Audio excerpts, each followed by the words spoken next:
இன்றைய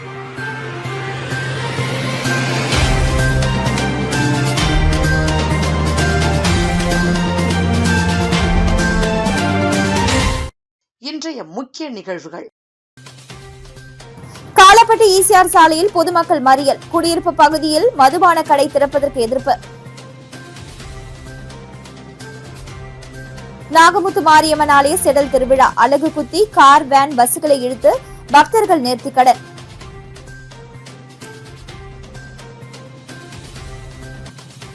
சட்டப்பேரவை நோக்கி விளையாட்டு வீரர்கள் பேரணி. விளையாட்டுத் துறையில் நடைபெறும் முறைகேடுகள் மீது நடவடிக்கை எடுக்க வலியுறுத்தல்.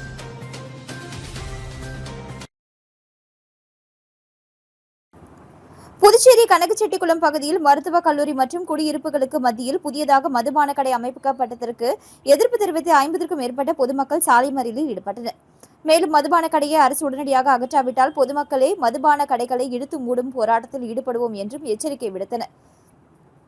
புதுச்சேரி எல்லைப் பகுதியான கனகச்செட்டிக்குளம் கிழக்கு கடற்கரை சாலையில் அரசு மற்றும் தனியார் சார்பில் ஏற்கனவே 8க்கும் மேற்பட்ட மதுபான கடைகள் செயல்பட்டு வருகின்றன. இந்த நிலையில் தனியார் மருத்துவ கல்லூரி மற்றும் மருத்துவமனை செல்லும் சாலையில் மேலும் ஒரு புதிய மதுபான கடை அமைக்கப்பட்டுள்ளது. இதற்கு எதிர்ப்பு தெரிவித்த அப்பகுதியைச் சேர்ந்த 50க்கும் மேற்பட்ட பொதுமக்கள் சாலையில் அமர்ந்து மறியல் போராட்டத்தில் ஈடுபட்டனர். அப்பொழுது தனியார் மருத்துவ கல்லூரி மற்றும் மருத்துவமனை அமைந்துள்ள சாலையில் திறக்கப்பட்டுள்ள மதுபான கடையை உடனடியாக மூட வேண்டும். ஏற்கனவே குடியிருப்பு பகுதிகளில் செயல்பட்டு வரும் அனைத்து மதுபான கடைகளையும் மூட அரசு நடவடிக்கை எடுக்க வேண்டும் என்று வலியுறுத்தி கோஷங்களை எழுப்பினர். தகவல் அறிந்து சம்பவ இடத்திற்கு வந்த காலாப்பட்டு காவல் நிலைய போலீசார் பொதுமக்களிடம் பேச்சுவார்த்தை நடத்தி போராட்டத்தை கைவிட செய்தனர். போராட்டத்தில் ஈடுபட்ட பொதுமக்கள் கூறுகையில், சிறிய கிராமமான கனகச்செட்டிக்குளம் பகுதியில் ஏற்கனவே 8க்கும் மேற்பட்ட மதுபான கடைகள் செயல்பட்டு வருவதால் கல்லூரி மாணவர்கள் மது பழக்கத்திற்கு ஆளாகி வாழ்க்கையில் தடமாறி செல்லும் சூழல் உருவாகி வருவதாக குற்றம் சாட்டினர். மேலும் குடியிருப்புகள் அருகிலேயே மதுபான கடைகள் செயல்படுவதால் பெண்கள் சுதந்திரமாக வெளியே செல்ல முடியாத நிலை ஏற்பட்டுள்ளதாகவும் அடிக்கடி சட்டம் ஒழுங்கு பிரச்சினைகள் ஏற்படுவதாகவும் தெரிவித்தனர். அதேபோல பள்ளி மாணவர்கள் கூட பாதுகாப்பாக பள்ளிக்கு சென்று வர முடியாத நிலை ஏற்பட்டுள்ளதாகவும் அவர்கள் வேதனை தெரிவிக்கின்றனர். புதிய மதுபான கடை அமைக்கும் முடிவை அரசு உடனடியாக கைவிட வேண்டும் என்றும், இல்லையெனில் பொதுமக்களே மதுபான கடைகளை இழுத்து மூடும் போராட்டத்தில் ஈடுபடுவோம் எனவும் எச்சரிக்கை விடுத்தனர்.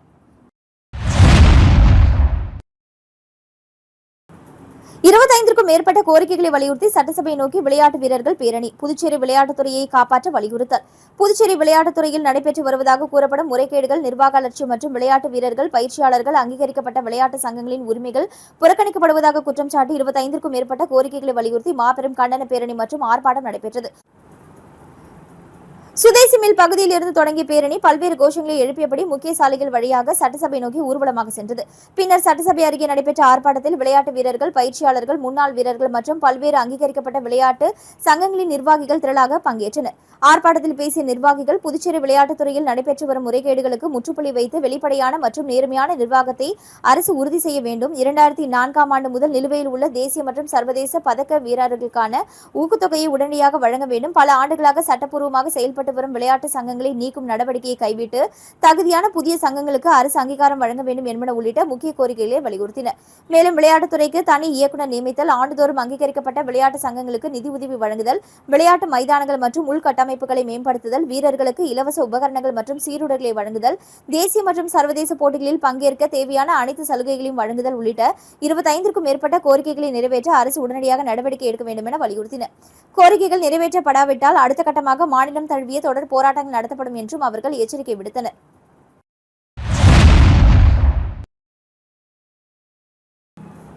புதுச்சேரியில் அமைந்துள்ள நாகமுத்து மாரியம்மன் ஆலயத்தில் 43ஆம் ஆண்டு செடல் திருவிழாவை ஒட்டி பக்தர்கள் பலரும் அலகு குத்தி நேர்த்திக்கடன் செலுத்தினர்.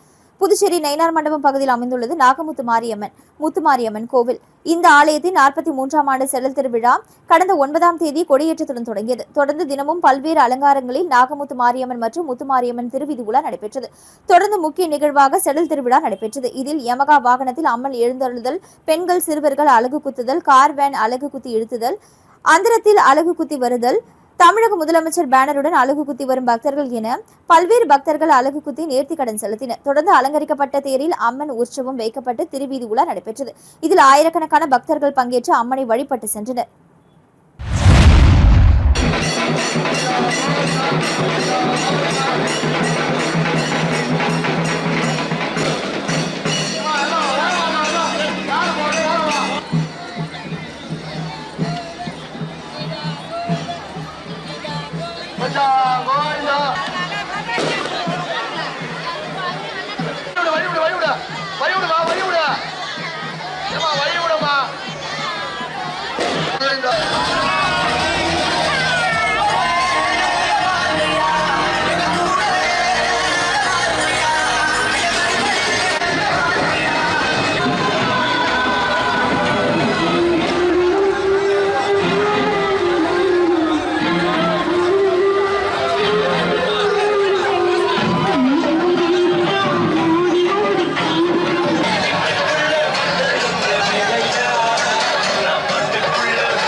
புதுச்சேரி மண்ணாடிப்பட்டு பகுதியில் பட்டதாரி பெண் தற்கொலை செய்து கொண்ட விவகாரத்தில் பெண்ணின் காதலன் அவரை திருமணம் செய்து கொள்வதாக கூறி ஏமாற்றியதாகவும் அவரை கைது செய்யும் வரை உடலை வாங்க மாட்டோம் என பெண்ணின் உறவினர்கள் மற்றும் அப்பகுதி மக்கள் சாலை மறியல் போராட்டத்தில் ஈடுபட்டனர். புதுச்சேரி மண்ணாடிப்பட்டு தொகுதிக்குட்பட்ட பெரியபேட் பகுதியைச் சேர்ந்தவர் பால்ராஜ் மகேஸ்வரி தம்பதியினர். கூலி தொழிலாளியான இவர்களுக்கு விக்னேஷ் கணேஷ் என இரு மகன்களும் ஸ்ரீலேகா என்கிற பிஎஸ்சி பட்டதாரி மகளும் உள்ளனர். இந்த நிலையில் நேற்று பால்ராஜின் மனைவி மற்றும் மகன்கள் வேலைக்கு சென்றிருந்த நிலையில் வீட்டில் ஸ்ரீலேகா மட்டும் தனியாக இருந்துள்ளார். பால்ராஜ் அருகே உள்ள கோவிலில் படுத்திருந்தார். அப்பொழுது மதியம் 3 மணி அளவில் ஸ்ரீலேகா கோவிலில் இருந்து தனது தந்தையிடம் செல்போனை வாங்கிக் கொண்டு உள்ளே சென்றுள்ளார். சிறிது நேரத்தில் அவரது தாய் வேலை முடித்து வந்து பார்த்தபொழுது நைலான் புடவையால் ஸ்ரீலேகா தூக்கிட்டு தொங்குவதை கண்டு அதிர்ச்சி அடைந்து அவரது தாய் அலறி உள்ளார். இதில் அவரது தந்தை மற்றும் அக்கம் பக்கத்தினர் ஸ்ரீலேகாவை மீட்டு அருகே உள்ள மண்ணாடிப்பட்டு ஆரம்ப சுகாதார நிலையத்திற்கு அழைத்து சென்றனர். அங்கு ஸ்ரீலேகாவை பரிசோதித்த மருத்துவர்கள் அவர் உயிர்ந்து விட்டதாக கூறி உடலை உடற்கூறு ஆய்வுக்காக கதிர்காமம் அரசு மருத்துவமனைக்கு அனுப்பி வைத்தனர். தொடர்ந்து இதுகுறித்து பால்ராஜ் அளித்த புகாரின் பேரில் திருக்கனூர் போலீசார் தற்கொலை வழக்கு பதிவு செய்து விசாரணை நடத்தி வருகின்றனர். இதனிடையே ஸ்ரீலேகாவின் தற்கொலைக்கு காரணம் அதே பகுதியை சேர்ந்த முகிலன் என்பவர் என்றும் அவரை 4 வருடங்களாக ஸ்ரீலேகா காதலித்து வந்த நிலையில் அவரை திருமணம் செய்து கொள்கிறேன் என கூறி முகிலன் ஏமாற்றியதின் விரக்தியில்தான் ஸ்ரீலேகா தூக்கிட்டு தற்கொலை செய்து கொண்டார் எனவும் முகிலனை உடனடியாக கைது செய்து உரிய விசாரணை நடத்திட வேண்டும், இல்லையெனில் பெண்ணின் உடலை வாங்க மாட்டோம் என கூறி அவரது உறவினர்கள் மற்றும் அப்பகுதி மக்கள் மண்ணாடிப்பட்டு பெரியபேட் சாலையில் அமர்ந்து தர்ணா போராட்டத்தில் ஈடுபட்டனர். தகவல் அறிந்து சம்பவ இடத்திற்கு வந்த திருக்கனூர் போலீசார் மறியல் போராட்டத்தில் ஈடுபட்டவர்களிடம் பேச்சுவார்த்தை நடத்தி முகிலனிடம் விசாரணை நடத்தப்படும் என உறுதியளித்ததைத் தொடர்ந்து சாலை மறியலில் ஈடுபட்டவர்கள் கலைந்து சென்றனர். புதுவை லட்சிய ஜனநாயக கட்சியின் தலைவரும் காமராஜ் நகர் தொகுதி எம்எல்ஏவுமான ஜோஸ் சார்லஸ் மார்டின் அவர்களின் அறிவுறுத்தலின்படி காமராஜ் நகர் தொகுதியில் உள்ள ரெயின்போ நகர் 4வது தெருவில் இலவச சட்ட உதவி முகாம் நடைபெற்றது. இந்நிகழ்ச்சியில் சிறப்பு விருந்தினராக முன்னாள் எம்எல்ஏ ரிச்சர்ட் ஜான்குமார், மாநில பொதுச் செயலாளர் வழக்கறிஞர் பிரபாகரன், வழக்கறிஞர் அணி தலைவர் வழக்கறிஞர் ராஜபிரகாஷ் ஆகியோர் தலைமையிலும் லட்சிய ஜனநாயக கட்சி செயலாளர் ரவி ராஜாராம், அனிதா, தொகுதி தலைவர் கோகுலகண்ணன், வார்டு தலைவர் என்ஆர் சுரேஷ், மூத்த ஆலோசகர் ஜெய்சங்கர் ஆகியோர் முன்னிலையிலும் இந்நிகழ்ச்சி நடைபெற்றது. இந்நிகழ்ச்சியில் ஏராளமான முதியோர், பெண்கள் மற்றும் பொதுமக்கள் பலர் கலந்து கொண்டு சட்டம் சார்ந்த ஆலோசனைகளை பெற்றனர். இந்நிகழ்ச்சியில் எல்ஜேகே வழக்கறிஞர் அணி கோவிந்தராஜ், திருநாவுக்கரசு, இந்திரஜித், சுப்பிரமணியன், விஜயலட்சுமி, பிரமிளா, உதயசூர்யா ஆகியோர் கலந்து கொண்டு மக்களுக்கு ஆலோசனை வழங்கினர்.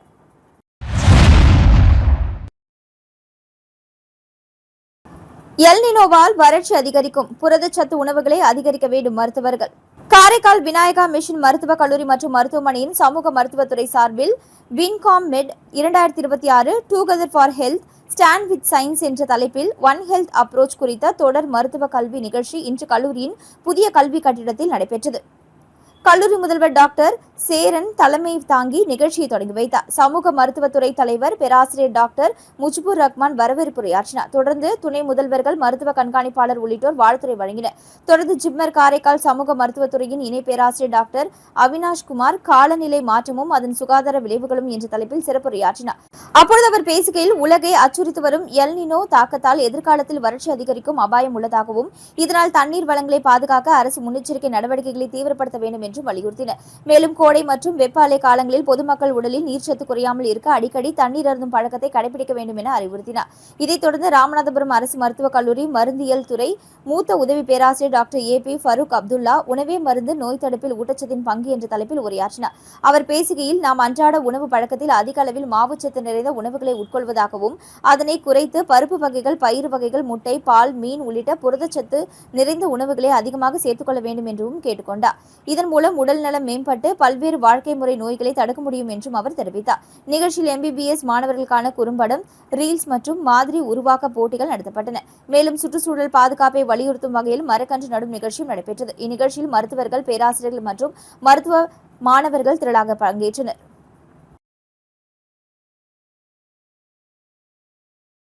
விளம்பர இடைவேளைக்கு பிறகு செய்திகள் தொடரும். இருக்கு சம்மர் டென்ஷன் எதுக்கு, தனம் சேல் சென்டர் இருக்கு சம்மர் டென்ஷன் எதுக்கு. தனம்ல ஏசி வாங்கி சம்மரை சில் பண்ணுங்க. தனம் சேல் சென்டர், காமராஜ் சாலை, பாண்டிச்சேரி. செய்திகள் தொடர்கின்றன. பத்மினி நகரில் முதியோர்களுக்கு இலவச போர்வை, காலணிகளை வழங்கிய MLA ரவிக்குமார். புதுச்சேரி மகளிர் மற்றும் குழந்தைகள் மேம்பாட்டுத்துறை சார்பில் முதியோர் உதவித்தொகை பெறும் 60 வயதிற்கு மேற்பட்ட பயனாளிகளுக்கு இலவச போர்வை மற்றும் காலணிகள் வழங்கும் நிகழ்ச்சி வில்லியனூர் சட்டமன்ற தொகுதிக்குட்பட்ட பத்மினி நகர் பகுதியில் நடைபெற்றது. நிகழ்ச்சியில் வில்லியனூர் தொகுதி சட்டமன்ற உறுப்பினர் ரவிக்குமார் கலந்து கொண்டு முதியோர் பயனாளிகளுக்கு இலவச போர்வைகள் மற்றும் காலணிகளை வழங்கினார். தொடர்ந்து முதியோர்களின் நலன் மற்றும் தேவைகள் குறித்து கேட்டறிந்த அவர், அரசின் பல்வேறு நலத்திட்டங்களை தகுதியான அனைத்து பயனாளிகளையும் முழுமையாக சென்றடைய தொடர் நடவடிக்கை எடுக்கப்படும் என்றும் உறுதியளித்தார். இதையடுத்து அப்பகுதி பொதுமக்கள் தெரு பெயர் பலகை அமைத்தல், சிசிடிவி கேமராக்களை பொருத்துதல் உள்ளிட்ட அடிப்படை வசதிகளை மேற்கொள்ள கோரி மனு அளித்தனர். மனுவை பெற்றுக்கொண்ட எம்எல்ஏ ரவிக்குமார் பொதுமக்களின் கோரிக்கைகளை விரைந்து நடவடிக்கை எடுக்கப்படும் என்றும் தெரிவித்தார். இந்நிகழ்ச்சியில் மகளிர் மற்றும் குழந்தைகள் மேம்பாட்டுத்துறை அதிகாரிகள், அங்கன்வாடி பணியாளர்கள், என்ஆர் காங்கிரஸ் நிர்வாகிகள், கூட்டணி கட்சி நிர்வாகிகள் மற்றும் பொதுமக்கள் திரளாக கலந்து கொண்டனர்.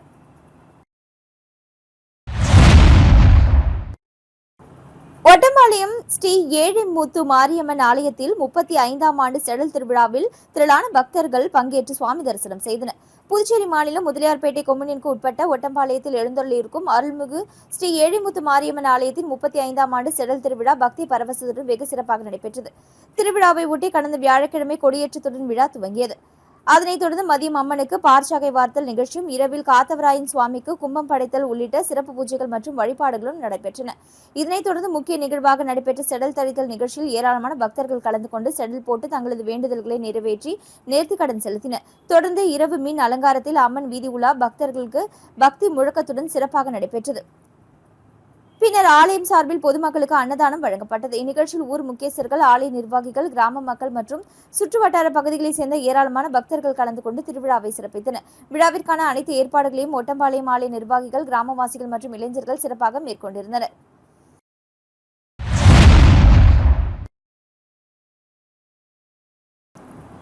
தமிழ்நாடு கறிக்கோழி உற்பத்தியாளர் நிறுவனங்களின் புதிய முடிவுக்கு புதுச்சேரி வியாபாரிகள் சங்கம் கடும் எதிர்ப்பு தெரிவித்துள்ளது. அது மட்டுமல்லாமல் காலவரையற்ற கடையெடுப்பு போராட்டம் நடத்தப்படும் எனவும் எச்சரிக்கை விடுத்துள்ளனர். புதுச்சேரி சுல்தான்பேட்டையில் உள்ள முத்துக்குமரன் அரங்கத்தில் புதுச்சேரி அனைத்து கறிக்கோழி மொத்த மற்றும் சில்லறை விற்பனையாளர்கள் ஆலோசனைக் கூட்டம் நடைபெற்றது. கூட்டத்திற்கு புதுச்சேரி கறிக்கோழி மொத்த வியாபாரி சங்க தலைவர் பன்னீர்செல்வம் தலைமை தாங்கினார்.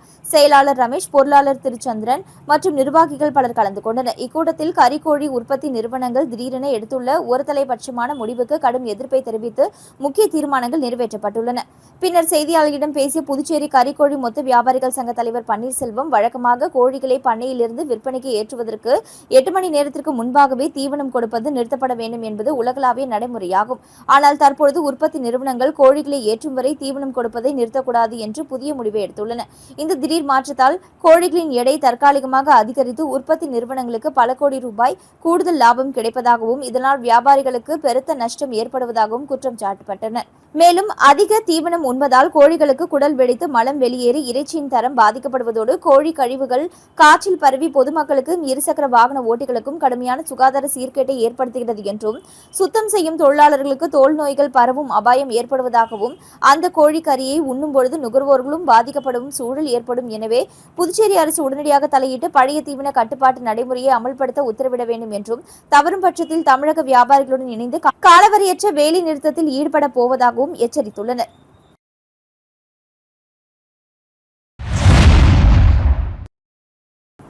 ஆடி மாத முதல் வெள்ளியை முன்னிட்டு சேதராப்பட்டு பகுதியில் எழுந்தருளியுள்ள அருள்மிகு கோமதியம்மன் உடனமர் மார்க்கண்டேஸ்வரர் திருமடத்தில் நடைபெற்ற 6ஆம் ஆண்டு திருவிளக்கு பூஜையில் ஏராளமான பக்தர்கள் கலந்து கொண்டு சுவாமி தரிசனம். புதுச்சேரி மாநிலம் சேதராப்பட்டு பகுதியில் எழுந்தருளியுள்ள அருள்மிகு கோமதியம்மை உடனமர் மார்க்கண்டேஸ்வரர் ஆலயத்தில் 6ஆம் ஆண்டு ஆடி மாத திருவிளக்கு பூஜை நடைபெற்றது.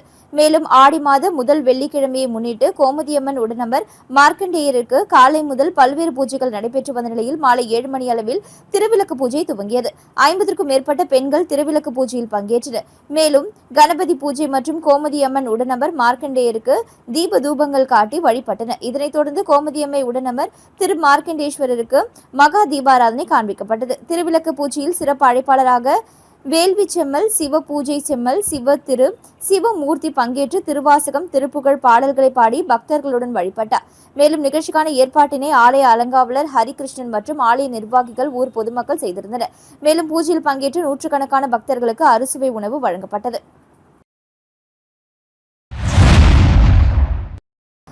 அரசூர் ஸ்ரீ புத்து மாரியம்மன் ஆலயத்தில் காத்தவராயனுக்கு கும்பம் படைத்தல் விழா. எம்எல்ஏ கார்த்திகேயன், ரவிக்குமார் பங்கேற்று சுவாமி தரிசனம் செய்தனர். புதுச்சேரி மாநிலம் வில்லியனூர் கொம்யூனுக்கு உட்பட்ட அரசூர் கிராமத்தில் அமைந்துள்ள அருள்மிகு ஸ்ரீ புற்று மாரியம்மன் ஆலயத்தில் 21ஆம் ஆண்டு திருவிழா பக்தி பரவசத்துடன் வெகு சிறப்பாக நடைபெற்று வருகிறது. விழாவை ஒட்டி கடந்த திங்கட்கிழமை பந்தக்கால் நடுதல் நிகழ்ச்சி நடைபெற்றது. இதனைத் தொடர்ந்து முக்கிய நிகழ்வாக நேற்று மதியம் பார்ச்சாக்கை வார்த்தல் நிகழ்ச்சியும் இரவு காத்தவராயனுக்கு கும்பம் படுத்தல் நிகழ்ச்சியும் நடைபெற்றது. பின்னர் மின் அலங்காரத்துடன் சுவாமி வீதி உலா நடைபெற்றது. இந்நிகழ்ச்சியில் சட்டமன்ற உறுப்பினர்கள் கார்த்திகேயன் மற்றும் ரவிக்குமார் கலந்து கொண்டு சுவாமி தரிசனம் செய்தனர். அவர்களுக்கு ஆலயத்தில் பரிவட்டம் கட்டி முதல் மரியாதை செலுத்தப்பட்டதுடன் ஆலய நிர்வாகம் சார்பில் பொன்னாடை அணிவித்து கௌரவிக்கப்பட்டனர். விழாவில் அரசூர், குளத்துமேடு உள்ளிட்ட சுற்றுப்புற பகுதிகளை சேர்ந்த ஏராளமான பக்தர்கள் கலந்து கொண்டு அம்மனை தரிசித்து அருளாசி பெற்றனர். இந்நிகழ்ச்சிக்கான ஏற்பாடுகளை கோவில் விழாக்குழு தலைவர், செயலாளர், பொருளாளர், விழாக்குழு உறுப்பினர்கள் மற்றும் அரசூர், குளத்துமேடு கிராம மக்கள் இணைந்து சிறப்பாக செய்திருந்தனர். புதுவை காமராஜ் நகர் தொகுதி வெங்கடா நகரில் வாய்க்கால் அடைத்துக் கொண்டு தண்ணீர் சாலையில் செல்வதாக வெங்கடா நகர் அசோசியேஷன் சார்பில் வார்டு தலைவர் சரணிடம் புகார் தெரிவிக்கப்பட்டது. உடனடியாக அவர் லட்சிய ஜனநாயக கட்சியின் தலைவரும் காமராஜ் நகர் தொகுதி எம்எல்ஏவுமான ஜோ சார்லஸ் மார்டினிடம் அறிவுறுத்தலின்படி சம்பந்தப்பட்ட அதிகாரிகளுக்கு தெரிவிக்கப்பட்டு ஆட்கள் வரவழைக்கப்பட்டு இன்று வெங்கடா நகர் முழுவதும் சுத்தம் செய்யப்பட்டது. புகார் தெரிவித்த மறுநாளே நடவடிக்கை எடுத்ததற்காக வெங்கடா நகர் அசோசியேஷன் சார்பில் லட்சிய ஜனநாயக கட்சி தலைவரும் காமராஜ் நகர் தொகுதி எம்எல்ஏவுமான ஜோ சார்லஸ் மார்டின் அவர்களுக்கு மக்கள் நன்றி தெரிவித்தனர். வெங்கடா நகர் வீதிகளில் இருக்கக்கூடிய அடைப்புகள், மெயினா சாக்கடை அடைப்பு, எல்ட்ரெயின், யூட்ரெயின், இதை பத்தி எங்க வார்டு மெம்பர் வெங்கடா நகர் நகர்வாசிகள் இங்க இருக்கக்கூடிய தெருக்கள்ல அடிக்கடி தண்ணீர் தேங்கு. இந்த பிரச்சனையை எங்க வார்டு பொறுப்பாளர் திரு சரவணன் அவர்கிட்ட சொன்னோம். அவரும் எம்எல்ஏ ஆஃபீஸ்ல இருந்து இன்னைக்கு ஒரு மேஜர் டிரைவ் கண்டக்ட் பண்ணாங்க. அதுபடி என்ன பண்ணிருக்காங்கன்னா, ஒவ்வொரு தெருவிலையும் இருக்கக்கூடிய அடைப்புகளை இன்னைக்கு சீர் செஞ்சிருக்காங்க. மங்களம் தொகுதி ஆனந்தபுரம் கூட்டுறவு பால் உற்பத்தியாளர்கள் சங்கத்தில் கறவை பசு மானிய திட்டம் குறித்த ஆலோசனை கூட்டம். புதுச்சேரி அரசு கால்நடை பராமரிப்பு மற்றும் கால்நடை நலத்துறை சார்பில் 50% மானியத்தில் கறவை பசு வழங்கும் திட்டம் தொடர்பான விவசாயிகள் விழிப்புணர்வு மற்றும் ஆலோசனை கூட்டம் மங்களம் சட்டமன்ற தொகுதிக்கு உட்பட்ட ஆனந்தபுரம் கூட்டுறவு பால் உற்பத்தியாளர்கள் சங்கத்தின் சார்பில் புதுச்சேரி முதல்வர் ரங்கசாமி அறிவுறுத்தலின் ஆலோசனையின் பேரில் நடைபெற்றது. கடந்த 50% மானியத்தில் கறவை பசு பெறுவதற்கான தகுதிகள், நடைமுறைகள் மற்றும் திட்டத்தின் பயன்கள் குறித்து விவசாயிகளுக்கு விரிவாக விளக்கம் அளிக்கப்பட்டது. தமிழக பகுதியில் இருந்து 20 கிலோமீட்டர் தொலைவிற்கு அப்பால் உள்ள பகுதிகளில் இருந்து கறவை பசுக்களை வாங்க வேண்டும் என்றும், வாங்கப்பட்ட பசுக்களின் பாலை கூட்டுறவு பால் உற்பத்தியாளர்கள் சங்கத்தில் வழங்கி பால் உற்பத்தியை அதிகரிக்க வேண்டும் என்றும் தெரிவிக்கப்பட்டது. மேலும் ஒரு கறவை பசுவின் மொத்த மதிப்பு 50,000 ரூபாய் எனவும், பசு வாங்கிய பிறகு தகுதியான விவசாயிகளுக்கு வங்கிக் கணக்கில் 25,000 ரூபாய் மானியத் தொகை நேரடியாக செலுத்தப்படும் என்றும் அதிகாரிகள் விளக்கினர். ஆலோசனை கூட்டத்தில் கலந்து கொண்ட பால் உற்பத்தியாளர்கள் பால் கொள்முதல் விலையை உயர்த்த வேண்டும் என்றும், பணமாக மானியம் வழங்குவதற்கு பதிலாக மானிய விலையில் கால்நடை தீவனம் வழங்க வேண்டும் என்ற நடவடிக்கை எடுக்க வேண்டும் என்றும் கோரிக்கை விடுத்தனர். இக்கூட்டத்தில் முன்னாள் சேர்மன் பாலமுருகன், கால்நடை பராமரிப்பு மற்றும் கால்நடை நலத்துறையின் இணை இயக்குநர் டாக்டர் குமரவேல், கால்நடை மருத்துவர் டாக்டர் மோகன், பான்லே துணை மேலாளர் டாக்டர் சரண்யா, பான்லே கால்நடை மருத்துவ அதிகாரி டாக்டர் விஜயலட்சுமி வெங்கடேஸ்வரன் உள்ளிட்டோர் கலந்து கொண்டு விவசாயிகளுக்கு சிறப்புரையாற்றினர். இந்நிகழ்ச்சியில் ஆனந்தபுரம் கூட்டுறவு பால் உற்பத்தியாளர்கள் சங்க தலைவர் பாலமுருகன், சங்க இயக்குநர்கள் மற்றும் ஏராளமான பால் உற்பத்தியாளர்கள் கலந்து கொண்டு தங்களது கருத்துக்களையும் கோரிக்கைகளையும் பதிவு செய்தனர்.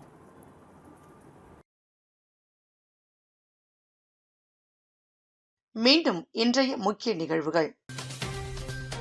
காலப்பட்டு ஈசிஆர் சாலையில் பொதுமக்கள் மறியல், குடியிருப்பு பகுதியில் மதுபான கடை திறப்பதற்கு எதிர்ப்பு.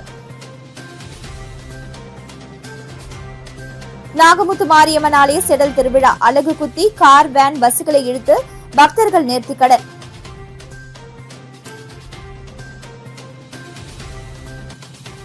சட்டப்பேரவை நோக்கி விளையாட்டு வீரர்கள் பேரணி, விளையாட்டுத் துறையில் நடைபெறும் முறைகேடுகள் மீது நடவடிக்கை எடுக்க வலியுறுத்தல்.